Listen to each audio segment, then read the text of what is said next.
Today we're talking about Bjorn Ironside, one of the best early game marches and especially important for anyone trying to be successful in KVK1 that doesn't plan to spend a lot of money. If you're not already subscribed, consider hitting that subscribe button. It helps grow the channel and helps us make more quality videos to help you improve and rise of kingdoms. You should invest in Bjorn because he's one of the best infantry marches in the early game, great for free-to-play players, and he's very much involved in the early game meta.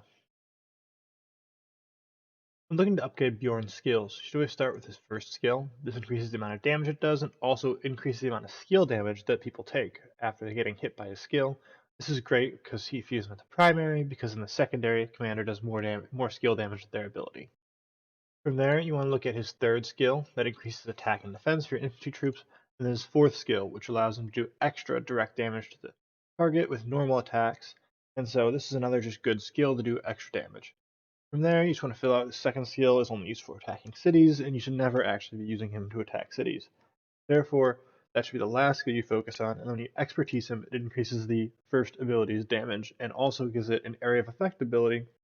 It'll do more damage to more troops.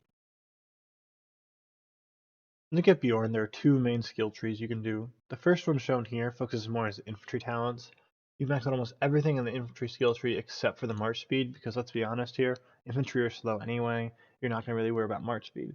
Then you work on the skill tree, you want to increase skill damage and latent power, as well as get rejuvenate, which gives you more rage when a skill is used, so you can get more skills off and do more skill damage to your opponents.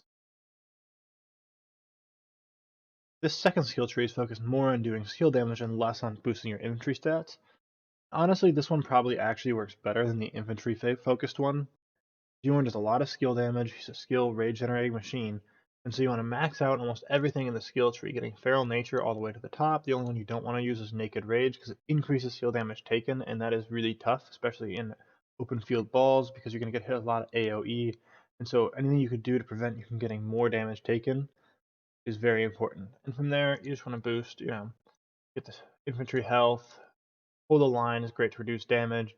And then you see 3 on the rage, but only 2 here on the Iron Spear, because you never know if you're going to be fighting infantry, cav, or archers in the open field. And so, while it's nice to do bonus damage to cavalry, this is not super important and not a big priority for you going forward.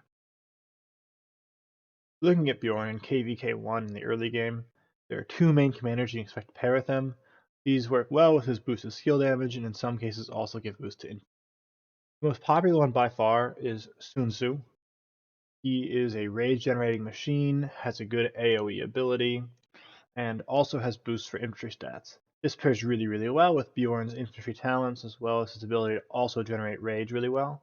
Because Bjorn's ability increases the amount of skill damage dealt by skill attacks, having Sun Tzu as secondary helps to boost the amount of skill damage you do overall. The other option you have is Osman. Osman, while not having an increased infantry talent ability, doesn't do a lot of skill damage. You see he's got Rising Empire, which does damage, and then he also has Sword of Osman, which allows you, after using an active skill, to deal extra damage on the next turn, and with Bjorn's boosted skill damage, both of these abilities will be able to be boosted. Furthermore, he has the ability to increase the troop capacity, and it's always nice to have more troops in the field, especially when you only have so many marches. And when you have one meta march, having more troops in that march is very important. If you found this video helpful, please like, subscribe, and comment on the video below if you want to see any other guides or any ideas for new videos.